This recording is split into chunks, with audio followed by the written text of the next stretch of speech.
मैंने वो दिया था रे डायग्राम बनाने के लिए, बना लिए सबने? क्या क्या कंडीशंस आई थी इसके अंदर?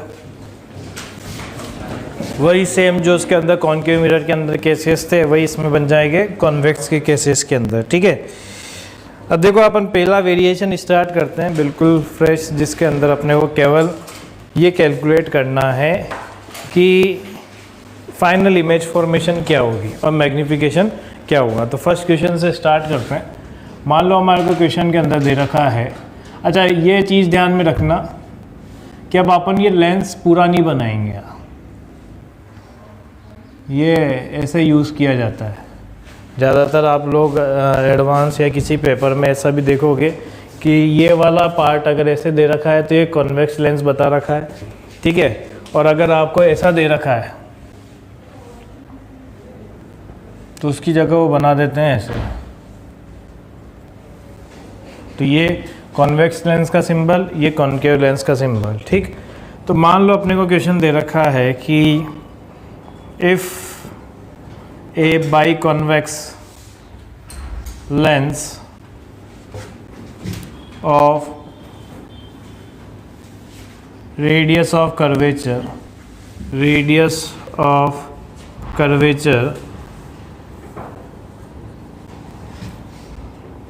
r is equal to 20 centimeter, mu is equal to 3/2,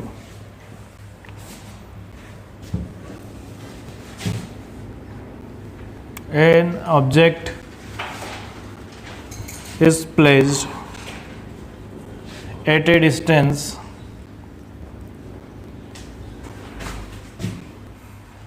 (30 centimeter) from it. Find image distance. सीधा सा एक क्वेश्चन है कि एक बाई कॉन्वेक्स लेंस है जिसकी radius of curvature R 20 centimetre दे रखा है। आपसे क्या चीज़ पूछी हुई है? म्यू आपको 1.5 यानी ग्लास दे रखा है वो, और आपको ये चीज़ बोली हुई है कि यू इमेज डिस्टेंस अगर इतना है तो आपको बताना है किस चीज़ की वैल्यू, इमेज डिस्टेंस क्या होगी, है ना। सीधी सी बात है, ये क्या हो गया अपना, ठीक।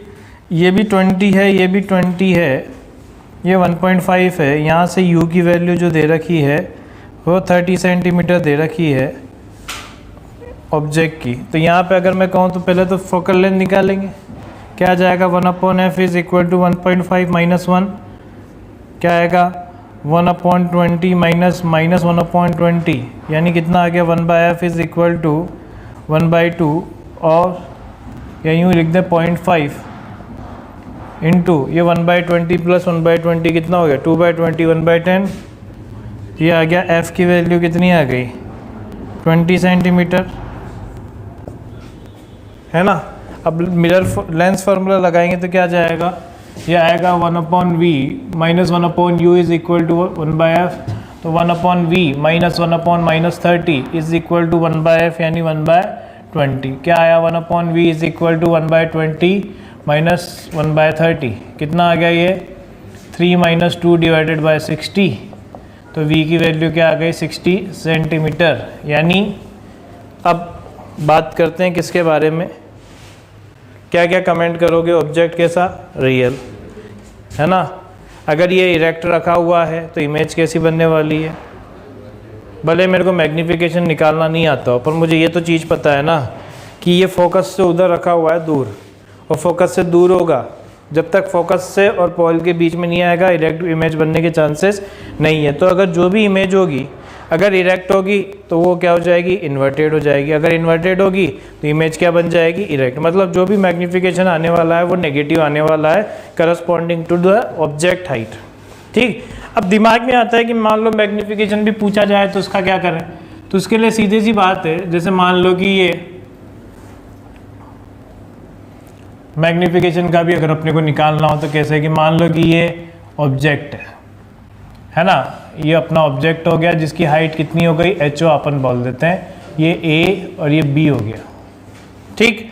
हमेशा इमेज फॉर्मेशन के लिए कितनी रे की ज़रूरत पड़ती है, 2। कौन कौन सी रे चलाएंगे, वही सेम इसके अंदर वो भी वही फिनोमिना है, बस इसमें डिफरेंस क्या है, वहाँ पहली रे क्या थी कि अगर प्रिंसिपल एक्सिस के पैरेलल आने वाली रे आफ्टर रिफ्लेक्शन कहाँ से पास होती थी, फोकस से, पर वहाँ तो एक ही फोकस हुआ करता था यहाँ, तो कौन सी फोकस से बात करेंगे, आगे वाला कौन सा है, सेकेंडरी की फर्स्ट, सेकेंडरी की फर्स्ट, प्राइमरी फोकस कौन सा होगा, ये वाला, सेकेंडरी फोकस कौन सा हो गया, ये वाला, है ना। तो प्रिंसिपल एक्सिस से पैरेलल आने वाली जो लाइन होगी वो हमेशा सेकेंडरी फोकस से पास करके जाएगी। हालांकि देखो इस पर कोई ज़्यादा ध्यान नहीं देता है तो कोई दिक्कत है नहीं। दूसरी चीज़ क्या है कि जितना अगर मान लो कोई लाइट सेंटर ऑफ कर्वेचर से पास होती है, अब यहाँ सेंटर ऑफ कर्वेचर तो है नहीं, तो फिर क्या करें, कौन सा, नॉर्मल इंसिडेंस वाला बताओ। इसमें भाई ये तो पोल और ऑप्टिकल सेंटर तो सेम हो गया, उसमें क्या होता था कि जितने एंगल पे इंसिडेंट होती थी उतने एंगल पे रिफ्लेक्ट हो जाती थी। यहाँ क्या होगा, जितने एंगल पे आ रही उतने एंगल पे चली जाएगी। मतलब जैसे मैं ये कह सकता हूँ कि अगर मैंने एक रे यूँ चलाई तो इसकी इमेज जहाँ बन रही होगी, भाई ये हो गया ए डैश और ये हो गया बी डैश। तो अगर मैं ये कहूँ ये एंगल थीटा है तो ये एंगल भी सही है ना।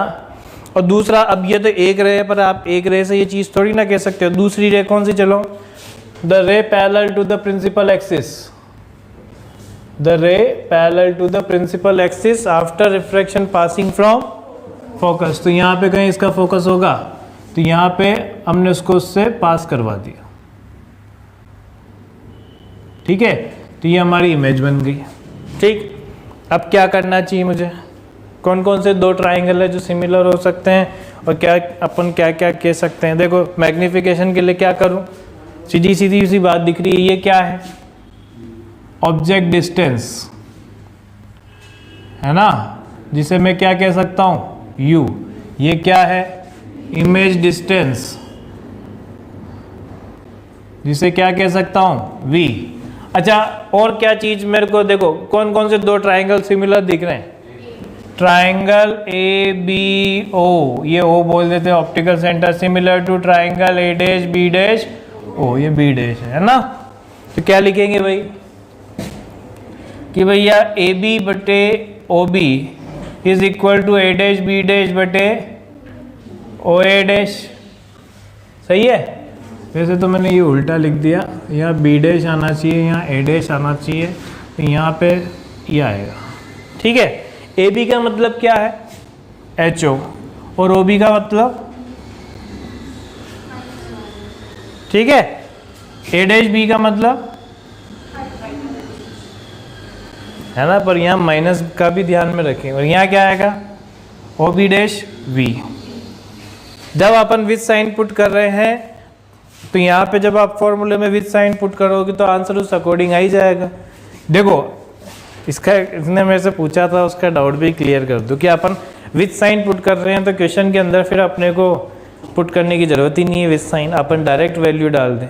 ये हमने एक स्पेसिफिक केस लिया है कॉन्वेक्स का किसी एक डिस्टेंस पे, हर जगह यही केस फॉलो होगा ऐसा कोई ज़रूरी नहीं है। मतलब मैं आपसे कहूँ कि यहाँ ऑब्जेक्ट इधर रखा हुआ था, है ना, तो अब आपने अगर मान लो विथ साइन पुट कर दिया और बाद में आप ये सोच रहे हो कि अब मुझे फॉर्मूले के अंदर विथ साइन पुट करने की कोई ज़रूरत नहीं है, तो जरूरी थोड़ी कि वो आपको ये वाला ही केस देंगे, वो तो हो सकता है दूसरा केस दे दे, तो वहाँ पे सारी चीज़ें वेरी करेगी ना। तो सारी चीज़ें अगर वेरी करेगी तो हमारे को फिर उस अकॉर्डिंग वहाँ पे साइन पुट करना पड़ेगा। इसलिए अपन पहले से ही क्या कंसीडर करके चल रहे हैं, विथ साइन। जैसे मान लो वर्चुअल ऑब्जेक्ट होगा तो हो सकता है यू की वैल्यू वहाँ पे फिर क्या आ रही होगी, पॉजिटिव आ रही होगी, है ना। यहाँ पे रियल ऑब्जेक्ट है तो अपन यू की वैल्यू नेगेटिव रख रहे हैं। तो ये कंडीशन डिपेंडेंट है। अगर मान लो कॉनकेव मिरर होगा, कॉनकेव लेंस होगा, कॉन्वेक्स लेंस होगा, तो इन सब में सारी चीज़ें चेंज हो जाएगी। तो यहाँ से मैग्निफिकेशन क्या है, H I upon H O की वैल्यू वी अपॉन यू, ठीक है। यहाँ से आप वो भी डिराइव कर सकते हो, कौन सा, लेंस फॉर्मूला भी। सोचो इनमें और कौन सी चीज़ क्या दिख रही है आपको। देखो दो ट्राइंगल और सिमिलर दिख रहे हैं थोड़े थोड़े, देखो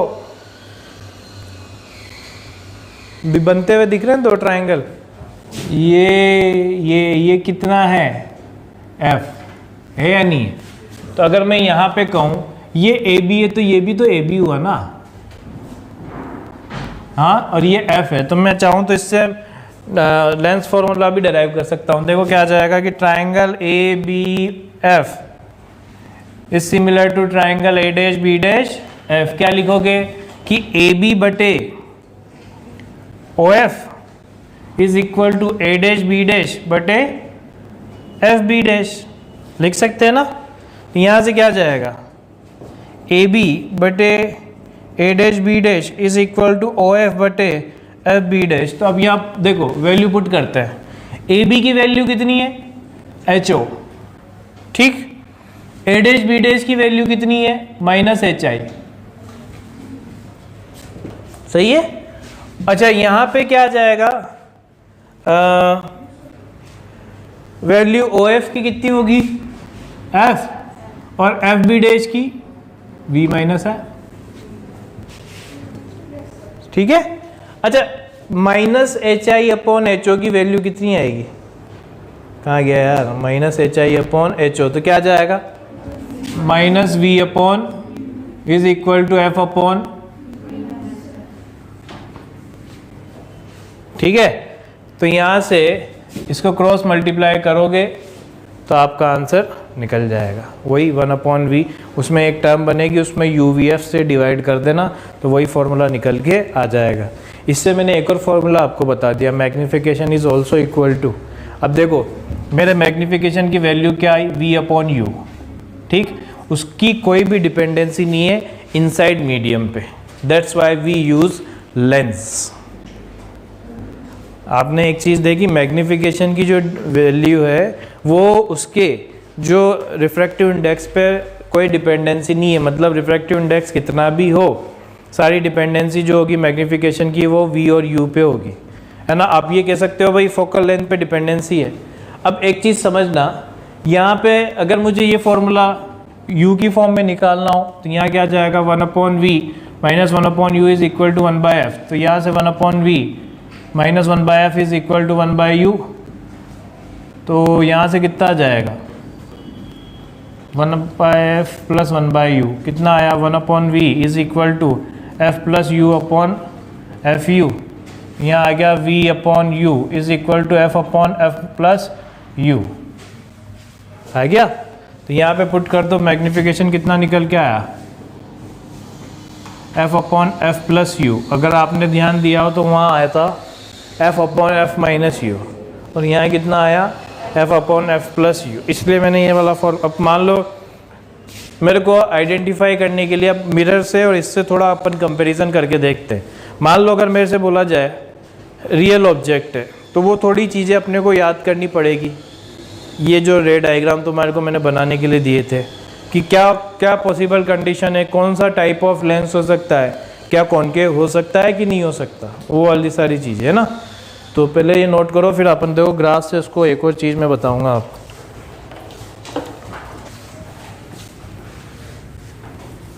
deviation produce by lens.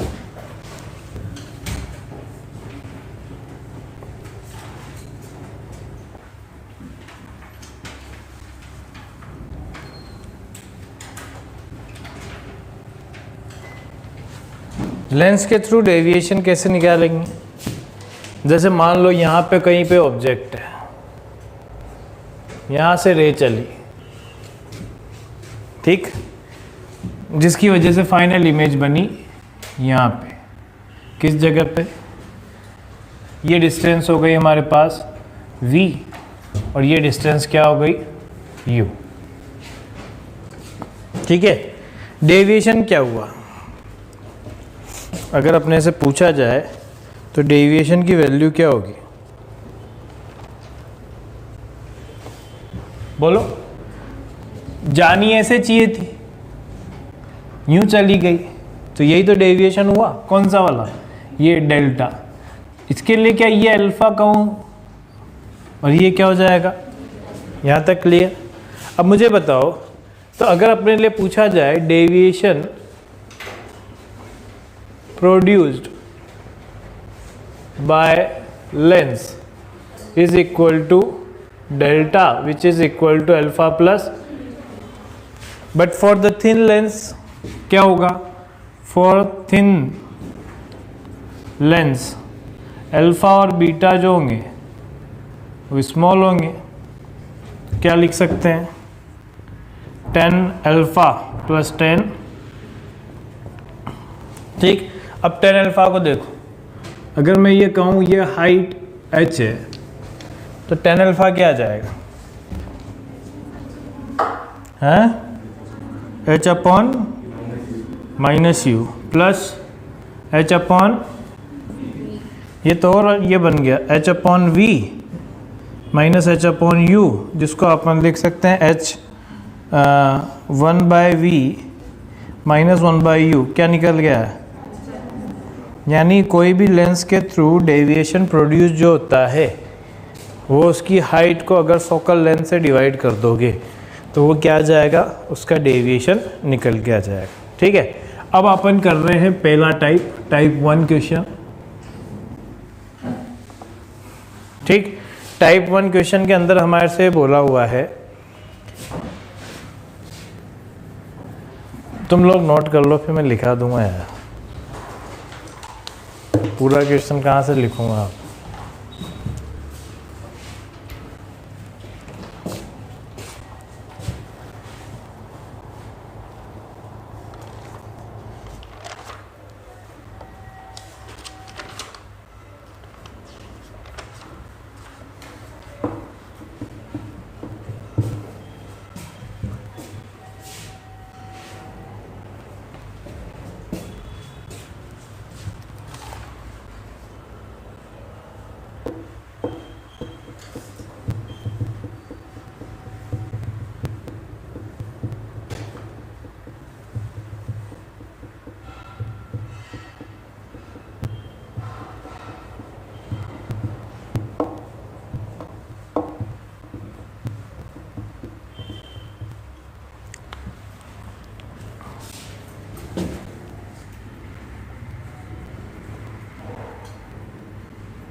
Focal length निकालनी है, 2 की निकालो, 4 का होमवर्क है,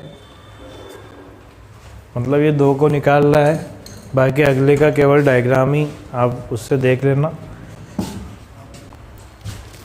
प्रैक्टिस क्वेश्चन है मतलब एक टाइप से।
फर्स्ट और सेकंड करके बताओ।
हो गया।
हो गया नहीं? क्या क्या आंसर आएगा इसका? फर्स्ट वाले का 1/f इज इक्वल टू, यह आएगा 1.5 divided by 4/3 minus 1 into 1/30 plus 1/60 क्या आ जाएगा ये 9/8 तो 1/8 इंटू कितना आ जाएगा 1/20, f की वैल्यू आ जाएगी 160। लेंस का टाइप है कॉन्वेक्स नहीं कन्वर्जिंग। कॉन्वेक्स तो अपन ने रखा हुआ है नाम, बाकी क्या आएगा कन्वर्जिंग है ना। ये कैसा आ रहा है? ये भी कन्वर्जिंग आ रहा है। 1/f is equal to 2 divide by 1.5 minus 1, यह आ जाएगा 1/30 माइनस 1/60 कितना आया?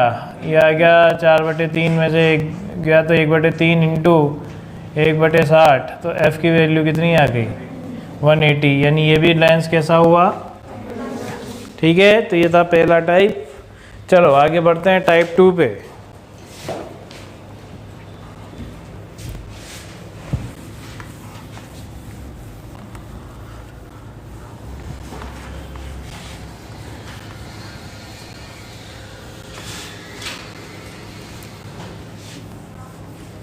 टाइप 2 पे लिखो nature of lens and magnification calculation.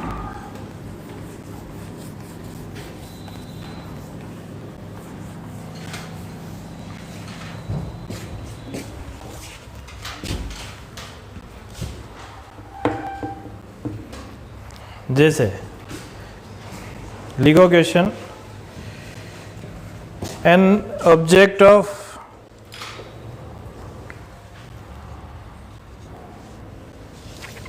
an object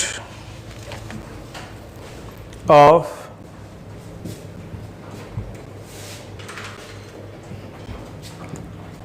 height 1 centimeter is placed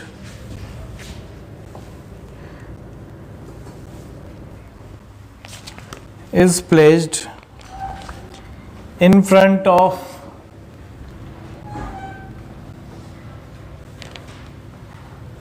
double convex lens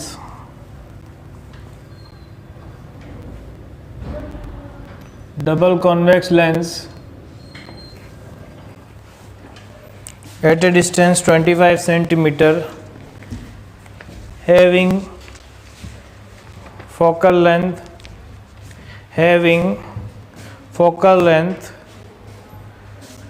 5 diopter, having focal length 5 diopter, 5 diopter. Find position of image, magnification and height of image. बहुत easy सा question है। Object है ऐसे रखा हुआ है 1 centimetre पे, 5 dioptre है। पहला काम तो फोकल लेंथ निकालूंगा। फोकल लेंथ क्या होगा 1/p, है ना। तो 1/p में ये चीज़ ध्यान में रखना, जब आप यहाँ डायोप्टर में रख रहे हो तो मीटर में, सेंटीमीटर में निकालना है तो फिर उसको 100 से मल्टीप्लाई कर दो। यहाँ क्या जाएगा 1/5, ये किस में आई मीटर में, पर ये 0.2 मीटर आई तो सेंटीमीटर में 20 सेंटीमीटर हो गई। सेकंड क्या निकालना है तो 1/v minus 1/u is equal to 1/f, तो 1/v minus 1/-20 is equal to 1/20, तो 1/v is equal to 1/20 minus 1/25 कितना आया 5 - 4, v की वैल्यू 100 है ना। थर्ड क्या आया मैग्निफिकेशन, मैग्निफिकेशन v/u होता है। v/u का मतलब क्या आ गया 100 डिवाइडेड बाय -25 यानी -4। -4 का मतलब अगर ऑब्जेक्ट इरेक्ट है तो वो क्या है इन्वर्टेड, है ना। और अगला क्या पार्ट पूछा था हाइट ऑफ इमेज 4 सेंटीमीटर आई जाएगी। ठीक, अब देखो ये तो अपन ने बहुत इजी सा क्वेश्चन देख लिया जिससे अपने को केवल साइन कन्वेंशन थोड़ा बहुत क्लियर हो जाए। अब मैं आपसे कहूँ कि मान लो एक लैटरल ऑब्जेक्ट है जो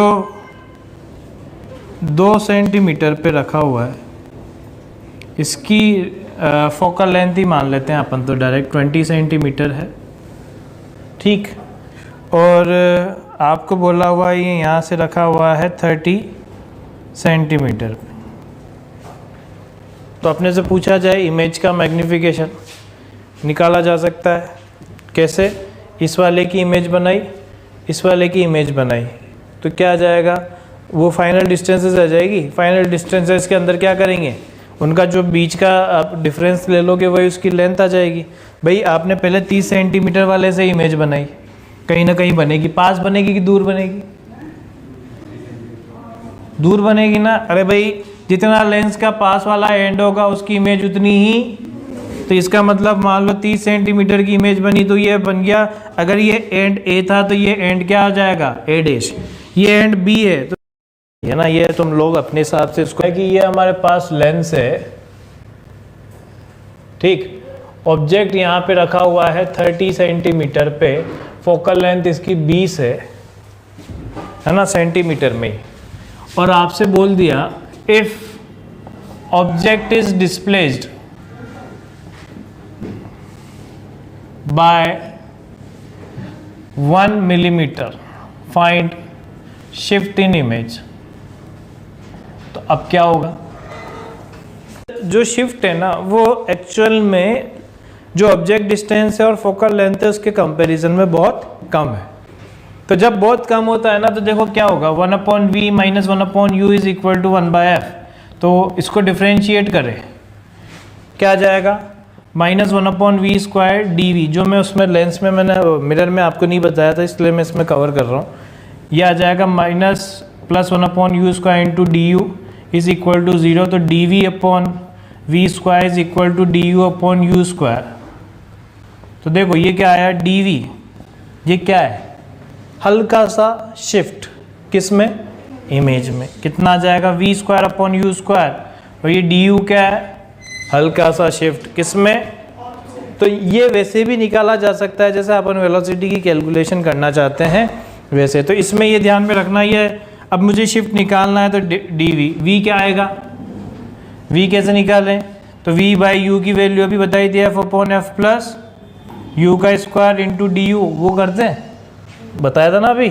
यहाँ क्या जाएगा, f कितना है 20, क्योंकि कॉन्वेक्स है इसलिए प्लस 20 ले रहे हैं, ये 20 और u की वैल्यू माइनस 30 का इंटू 1 mm। अब आप मुझे बताओ ऊपर सेंटीमीटर नीचे सेंटीमीटर कैंसिल हो जाएगा, तो ये तो नंबर आने वाला है, नंबर इंटू मिलीमीटर, तो जो भी शिफ्ट आएगी वो मिलीमीटर में आ जाएगी। तो यह है 10/2,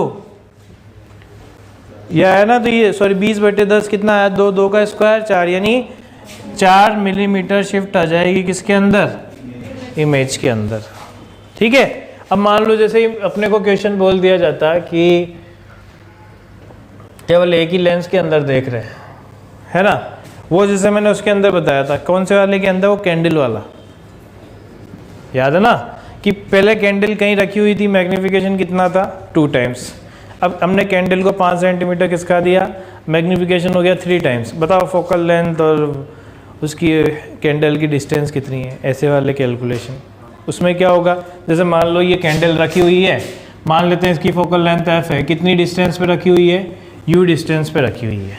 ठीक है, तो मैग्नीफिकेशन कितना था, when it is placed at u distance, magnification कितना है 2, व्हेन डिस्प्लेस्ड 5 सेंटीमीटर, m कितना हो गया 3। Type of lens, focal length और इमेज डिस्टेंस। क्या करेंगे इसमें, बोलो अब इसमें क्या आना चाहिए, हैं,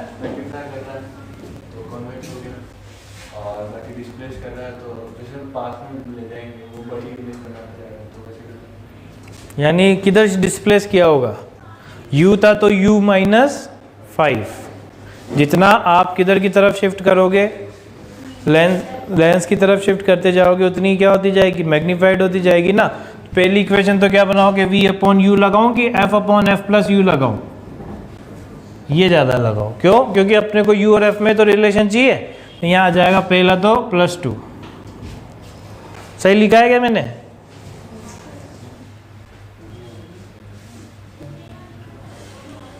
हाँ। अब देखो ये क्वेश्चन पे डिपेंड करेगा ये सही है या गलत। हुआ है कि ऑब्जेक्ट इस कैंडल जो है वो इन फ्रंट रखी है, तो मान लो फिर यू क्या लोगे, नेगेटिव। वो कह देता है कि अगर कोई कैंडल है कॉन्वेक्स मिरर है, उसमें देखने पे क्या दिख रही है, तो फिर आपको प्लस यू भी हो सकता है माइनस यू भी हो सकता है, डिपेंड करेगा कि उसने क्या क्योंकि देखो मैग्नीफाइड दोनों केस में बनती है, जब फोकस पे रखी होगी तो भी चांसेस वहाँ पे वही है। समझ में आया ना। और फिर दूसरे में क्या करोगे कि f upon F plus u minus 5 कर देंगे और उसकी वैल्यू किसके इक्वल कर देंगे 3 के। 2 इक्वेशन 2 अननोन है, वहाँ से अपन आराम से निकाल सकते हैं। ठीक है ना। तो ये simple type of lens, magnification, ये सब निकालने का टाइप 2 था। अब अपन कॉम्बिनेशन देखेंगे, जल्दी से नोट कर लो। एंड इट इज वर्किंग और नॉट।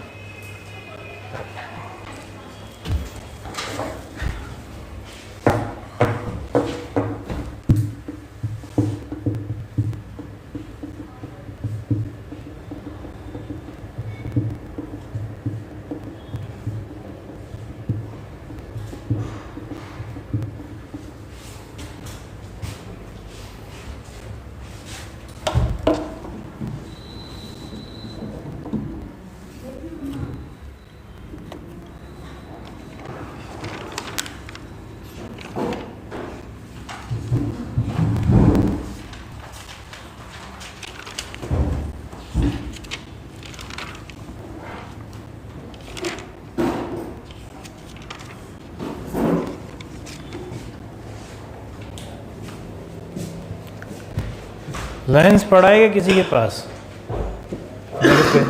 घर पे वो देखने वाला नहीं है?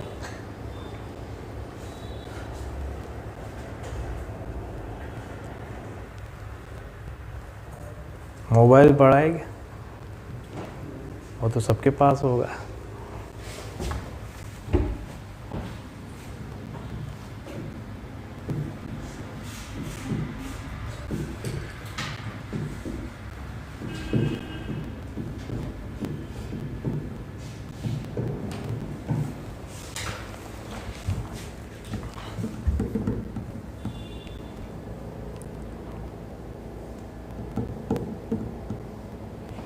अगर ये महीने में भी डेट नहीं निकली ना फॉर्म वगैरह की तो फिर मुश्किल है जेई मेन जनवरी में। तो फिर वो लास्ट में या फरवरी फर्स्ट वीक में करा देंगे। फिर तो कमर कस लेना, आँखों में तेल डाल लेना, सब सारे जो मोह वो है ना वो सब त्याग देना। जहाँ दिखे वहाँ केवल फिजिक्स केमिस्ट्री मैथ्स दिखनी चाहिए तुम्हारे को। कोई भी तुम्हारे से पूछे भाई क्या दिख रहा है, पीसीएम।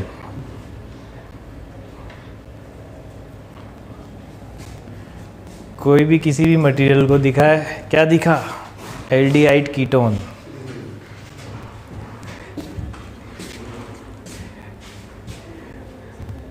कोई चीज़ें चलती फिरती नज़र आए तो मैकेनिक्स दिखनी चाहिए। और अखबार में केवल कैलकुलेशन वाला पार्ट ही दिखना चाहिए अगर पढ़ते हो तो। वैसे तो कहाँ पढ़ते होंगे तुम।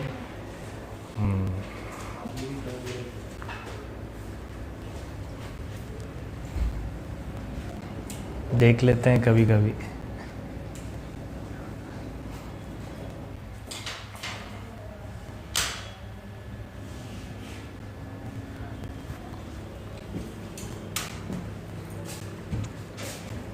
हो गया? पूरा थोड़ी लिखना है रे यार, कुछ वीडियो के लिए भी तो छोड़ा करो। तुम तो यहीं लपेटने की कोशिश करते हो यार, घर पे क्या करेंगे। अब तो पबजी भी नहीं चलता। तो कुछ लोग तो भाई पहले तो भाई गेम वेम के भी मास्टर हो चुके थे। श्री श्री श्री 1008 लग चुका था उनके। अभी थोड़ी बोलोगे तो इंसल्ट हो जाए। नहीं तो मैं तो पढ़ने वाला अकाउंट करते हैं यार, ये सभी करते हैं। ऐसे शायद फील मत किया करो। किया तो होगा, चलो ईमानदारी से। जेई मेन 2021 के पहले अटेम्प्ट की कसम है तुम्हें। किसने किया है ये? क्या हमारे तो पापा चेक करने ही नहीं आया, तो करने की जरूरत ही नहीं पड़ी। तो आज अब तू अलग है ना, टेक्निकल लाइन में ज़्यादा मत घुस।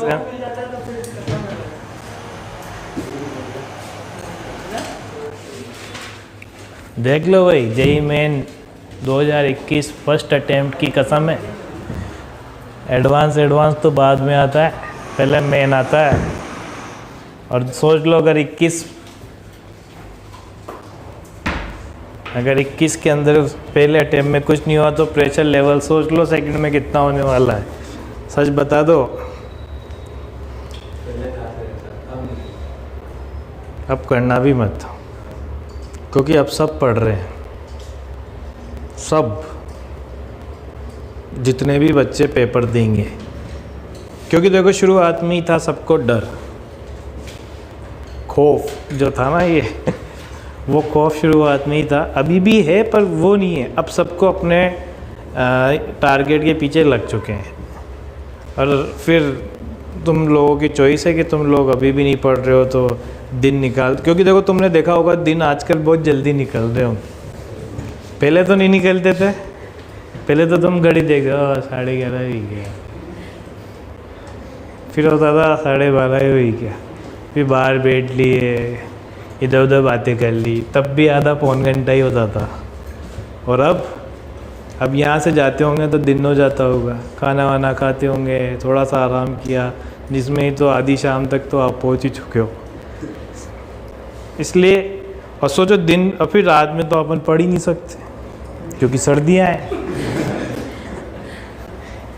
तो दिन का यूटिलाइजेशन हम दिन में पढ़ने वाले और दिन में पढ़ने वाले रात में पढ़ नहीं सकते, तो रात में तो सोएंगे और उठते हम दिन में ही है।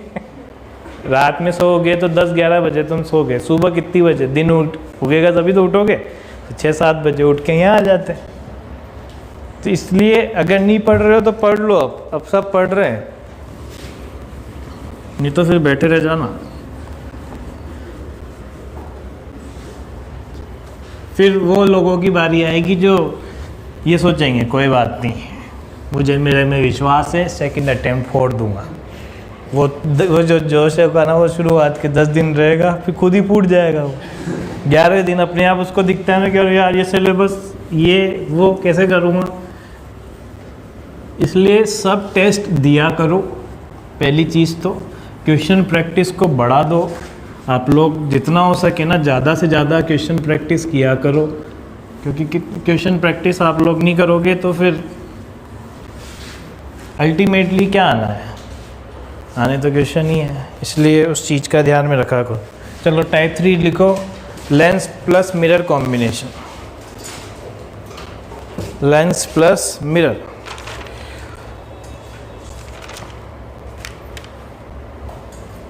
ठीक है। तो चलो पहला क्वेश्चन अपन देखते हैं। क्वेश्चन बोला हुआ है फर्स्ट, क्या है, सीधी सी बात है। देखो क्वेश्चन को मैं अगर बड़ा बनाना चाहता हूँ तो बहुत तरीके से बड़ा बन सकता है, पर आप देख लो।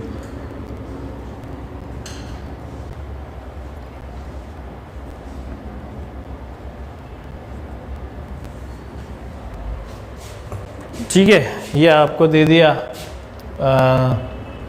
30, ये 60, ये 1.5, ठीक। फाइनल मैग्निफिकेशन आफ्टर 3 सक्सेसिव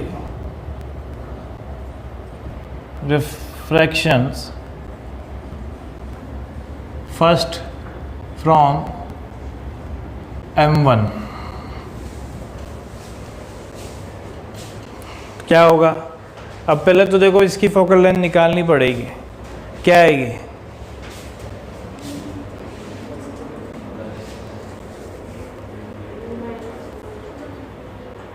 कितनी आएगी?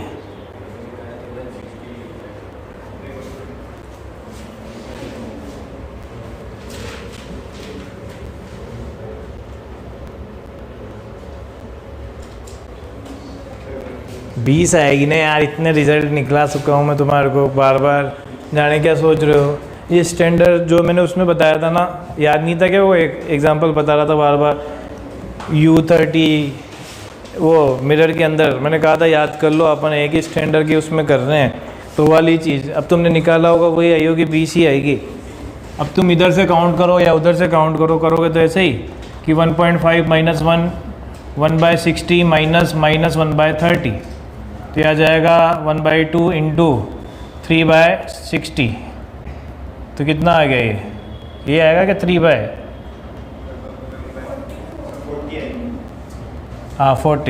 तो यहाँ कितना आ गया 40 सेंटीमीटर आ जाएगी, 1/40 है ना ये, तो ये एफ़ की वैल्यू आ गई 40 सेंटीमीटर। अब इसके बाद फर्स्ट वाले से रिफ्रैक्शन करा है, तो फर्स्ट वाले से अब थोड़ा फास्ट कैलकुलेशन रखना। यहाँ पे क्या आ जाएगा 1/v minus 1/u is equal to 1/f। क्या आएगा 1/v minus 1/-30 is equal to 1/40। ठीक है, क्या आएगा 1/v 1/40 माइनस 1/30। जो भी आंसर आने वाला है नेगेटिव की पॉजिटिव? गधे हो तुम, नेगेटिव दिख रहा है ना यार। 1/40 में से 1/30 गया, कितना आएगा? अब बताओ, यहाँ 3 आएगा, यहाँ 4 आएगा, 120 लोगे तो v की वैल्यू माइनस 120 आ जाएगी। थोड़ी कैलकुलेशन फास्ट करनी पड़ेगी ना। यहाँ पे आप 120 लोगे ना, तो 3 माइनस 4 है ना, तो 3 माइनस 4 क्या हो गया -1, तो v की वैल्यू माइनस 120, यानी यहाँ से रे चली किधर गई, किधर बनी इसकी इमेज, इधर की तरफ बनी। और याद में भी रखना, थोड़ा दिमाग लगाया करो। मान लो ये डाटा देके आपसे क्वेश्चन पूछा जाता, final image after 2 successive refraction and reflection, तो क्या होगा? तुम्हारे को सोचना चाहिए ना। तुम बिना इस कैलकुलेशन के आंसर दे सकते हो कि यार सर यहाँ पे तो आएगी वर्चुअल इमेज। क्यों? फोकल लेंथ 40 आ रही है, ऑब्जेक्ट रखा है 30 पे, कहाँ आ गया? पोल और फोकस के बीच में ऑब्जेक्ट आ चुका है और तुमने रे डायग्राम बनाया, तो उसका सोचा तो करो वहाँ पे इमेज कैसी बनने वाली है? वर्चुअली बनेगी यार। तो वर्चुअल बनेगी तो ये आ गया कितनी डिस्टेंस पे? 50 पे। पर पहले उसका क्या हो जाएगा? रिफ्लेक्शन हो जाएगा। तो क्या आएगा आंसर? बोलो। हाँ 70 हो गया। अब देखो इसका थोड़ा सोचने की कोशिश करना। ये आया, ऐसा बना, देखो यूं गई और ऐसे जा रही थी। थोड़ा अलग कर लेते हैं।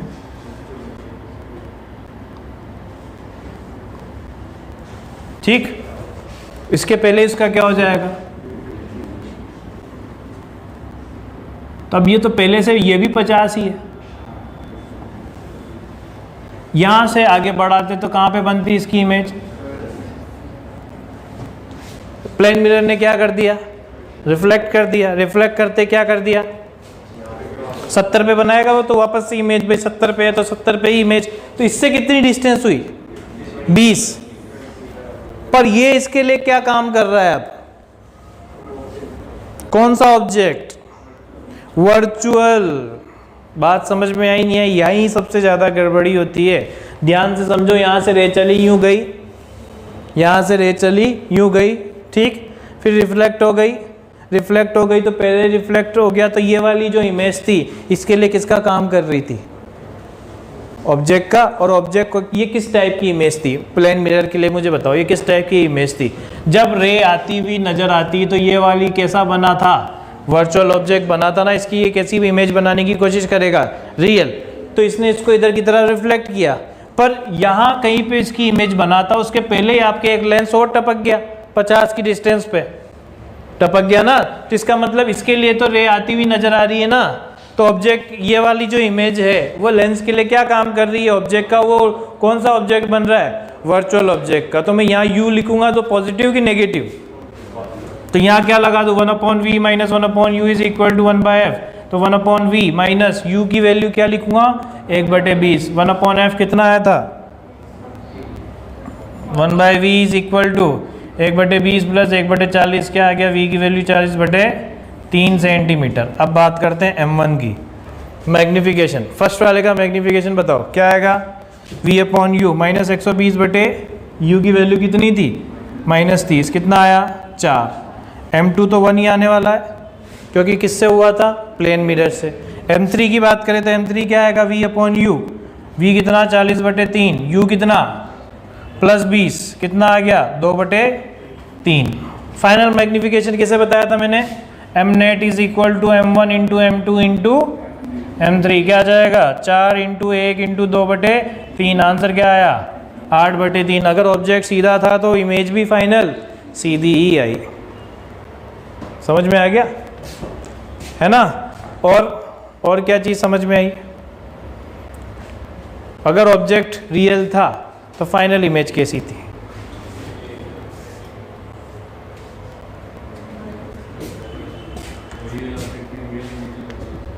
रियल ऑब्जेक्ट की, पर यहाँ तो वर्चुअल है।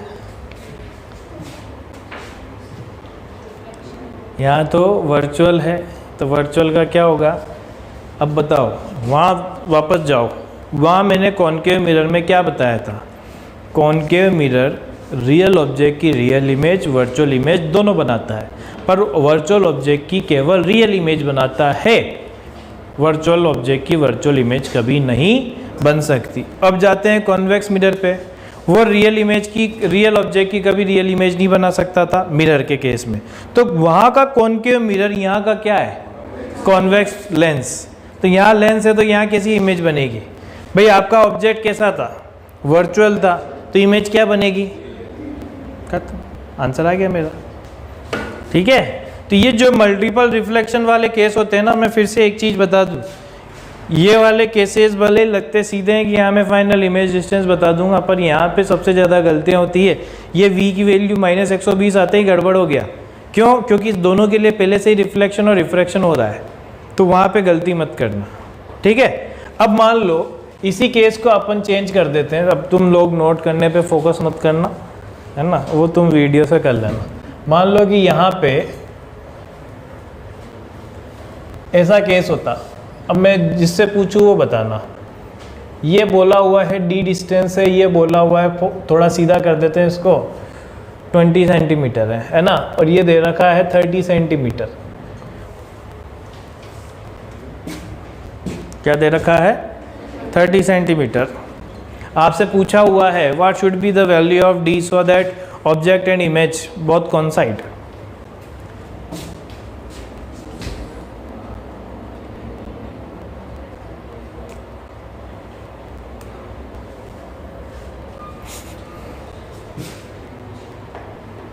बहुत सीधा क्वेश्चन है।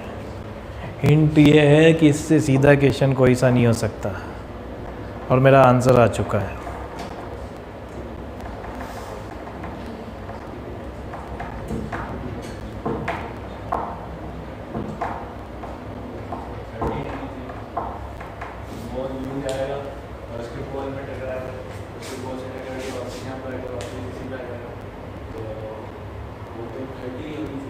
पागल है क्या?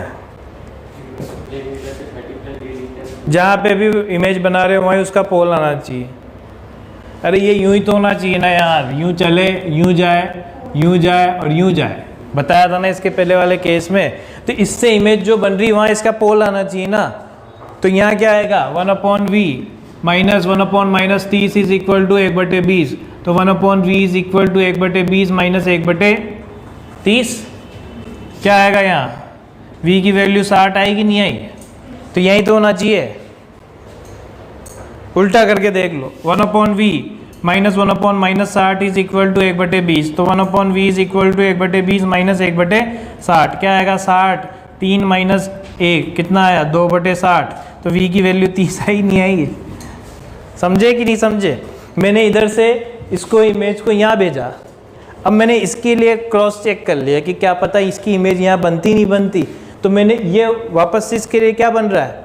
रियल इमेज बन चुकी है, इधर बन रही है। तो अब ये इसके यहाँ पोल पे है, तो इसने तो इसकी प्लेन मिरर ने तो भेज दिया कि तू तो जा। तो अभी इधर से वापस जाएगा, तो ये वाली डिस्टेंस अब ऑब्जेक्ट डिस्टेंस हो चुकी है। तो ऑब्जेक्ट डिस्टेंस होगी तो ये इसके लिए क्या बनेगी?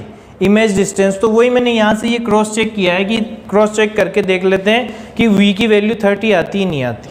तो देखो आ रही। इसका मतलब जब भी ऐसा केस पूछा जाए कि ऑब्जेक्ट से इमेज वापस कोइंसाइड कर रही हो, तो ये वाली, ठीक है ना। अब देखो नेक्स्ट आगे वाले क्वेश्चन पे चलें।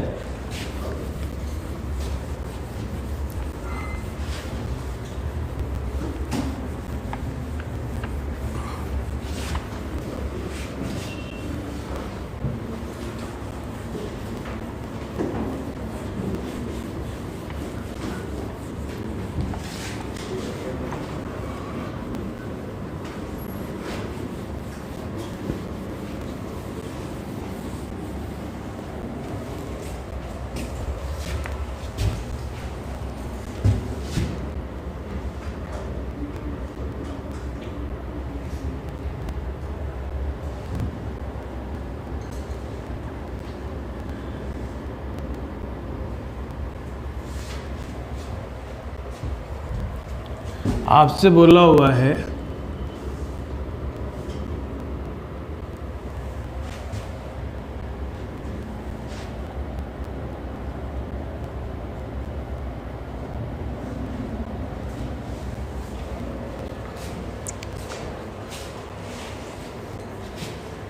नहीं, इसको ऐसे नहीं करते हैं, ऐसे करते हैं।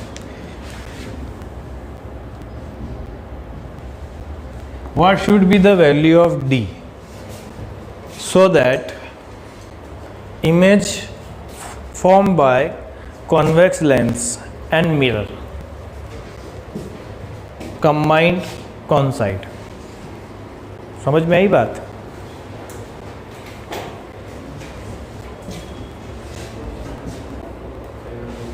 what should be the value of D so that image formed by convex lens and mirror both coincide.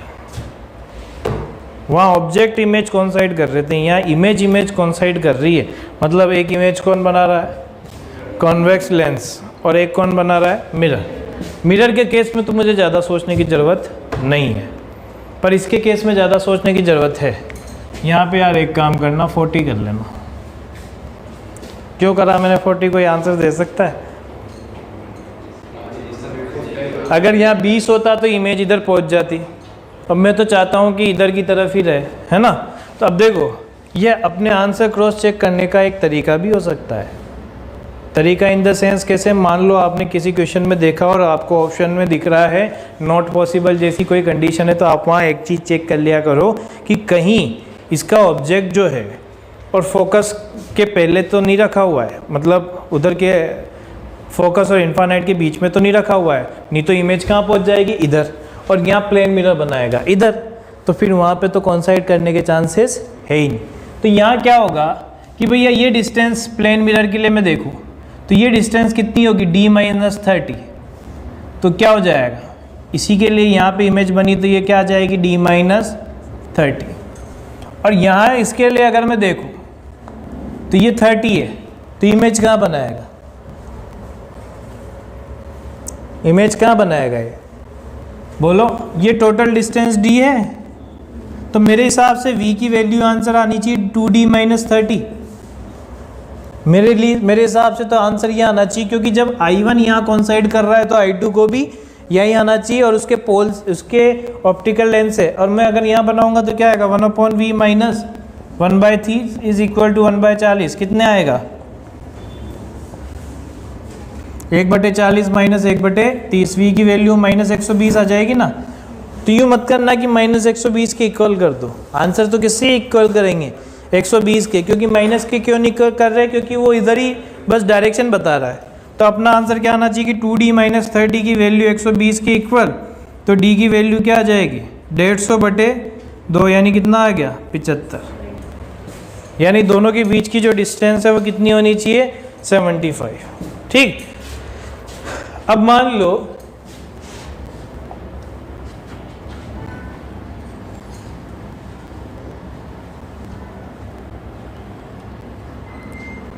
ये आ गया केस.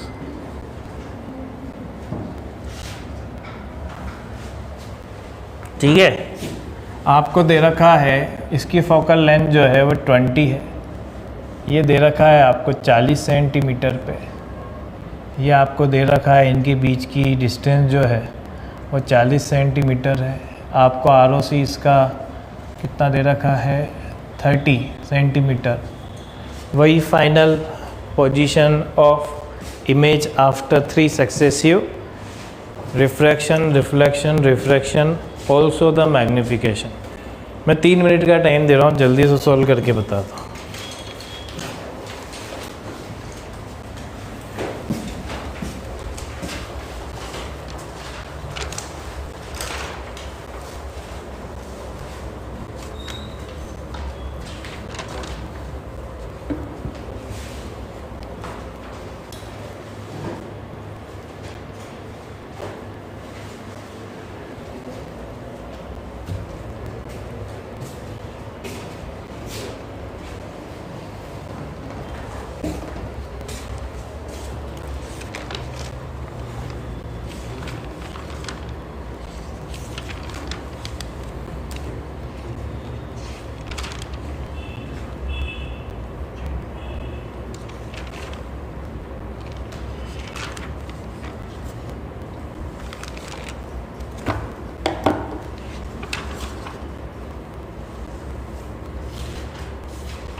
क्या आएगा तो आंसर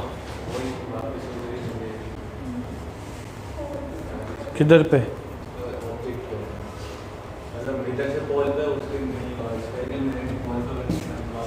फाइनल मैग्निफिकेशन वो तो बताओ।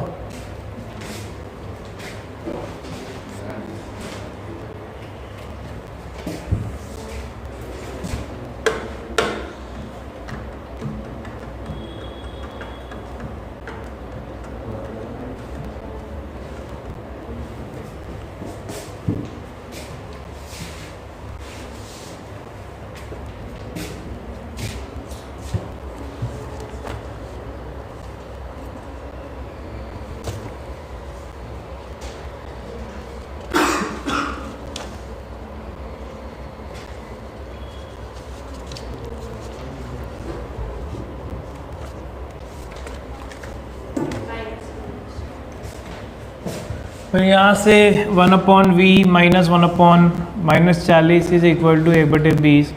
1/v is equal to 1/20 minus 1/40, तो v की वैल्यू 40 आ गई। यानी यहाँ से रे चली यूँ गई और यूँ आ जाएगी, है ना। तो मैग्नीफिकेशन क्या आएगा? पहले वाले केस में तो 1 और बाद वाले केस में क्या जाएगा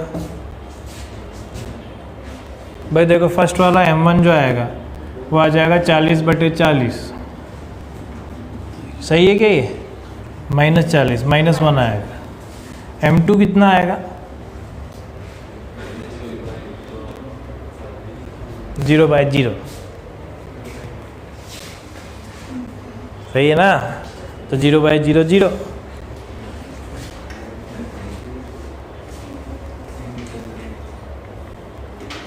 एंगल सेम है इसलिए मैग्नीफिकेशन वो का वही रहेगा, ठीक है ना। तो मैग्नीफिकेशन वहाँ पे कितना आएगा? +1। और m3 की वैल्यू क्या आ जाएगी? अब उसके लिए u की वैल्यू क्या हुई? यहाँ आ जाएगा, देखो ये उधर जा रही है तो 40/-40, तो क्या आ जाएगा? -1। तो -1 और +1 कितना हो गया? 1। यानी मैग्नीफिकेशन जो होगा वो +1 आएगा। यानी जैसा ऑब्जेक्ट था वैसी ही इमेज होगी। अरे इसने यार सोचो ना, इधर से इधर गया तो रियल इन्वर्टेड, फिर इधर से इधर गया तो फिर इन्वर्टेड। भाई एक को एक बार घुमाओ फिर उसको फिर घुमाओ तो वो क्या हो गया? इरेक्ट हो गया ना। चलो अब मैं आप लोगों को ऐसे क्वेश्चन के कुछ होमवर्क के लिए दे रहा हूँ जो लिख लो आप लोग।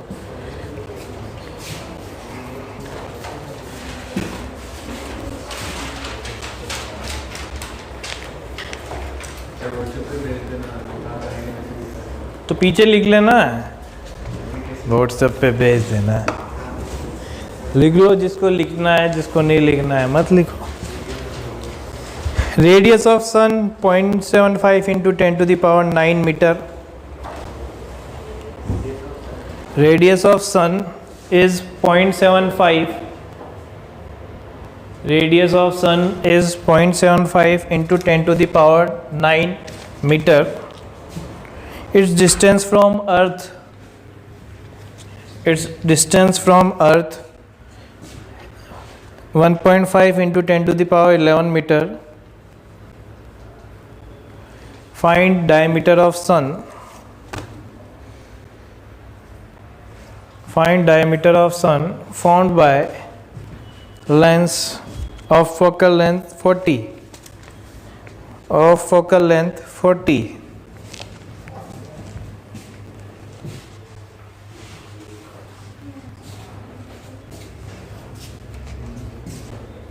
ठीक है।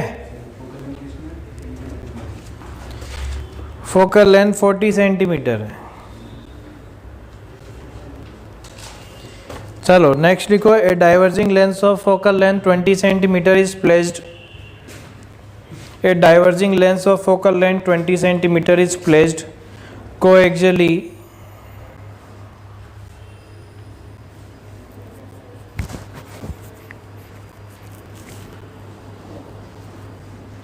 towards left, नहीं coaxially 5 centimetre, coaxially 5 centimetre towards left of a converging mirror of focal length 10 centimeter.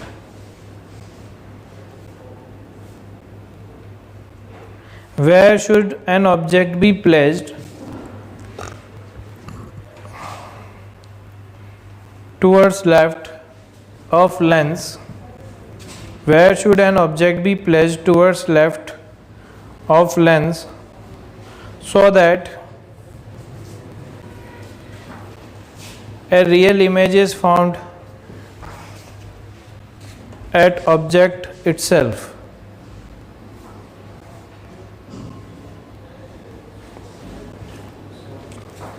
ठीक है. Next, a convex lens and a convex mirror are placed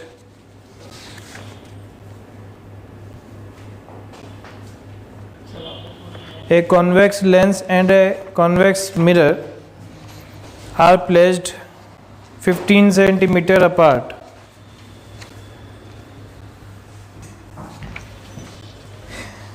F of lens is 25 centimeter. F of lens is 25 centimeter and ROC of mirror is 80 centimeter.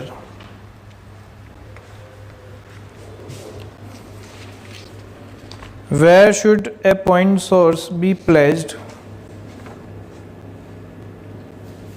Where should a point source be placed between the lens and mirror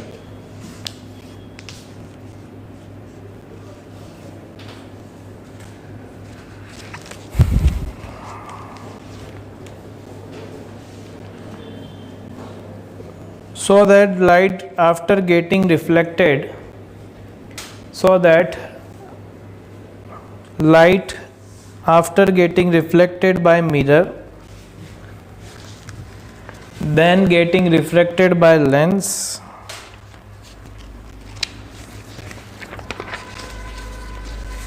become parallel to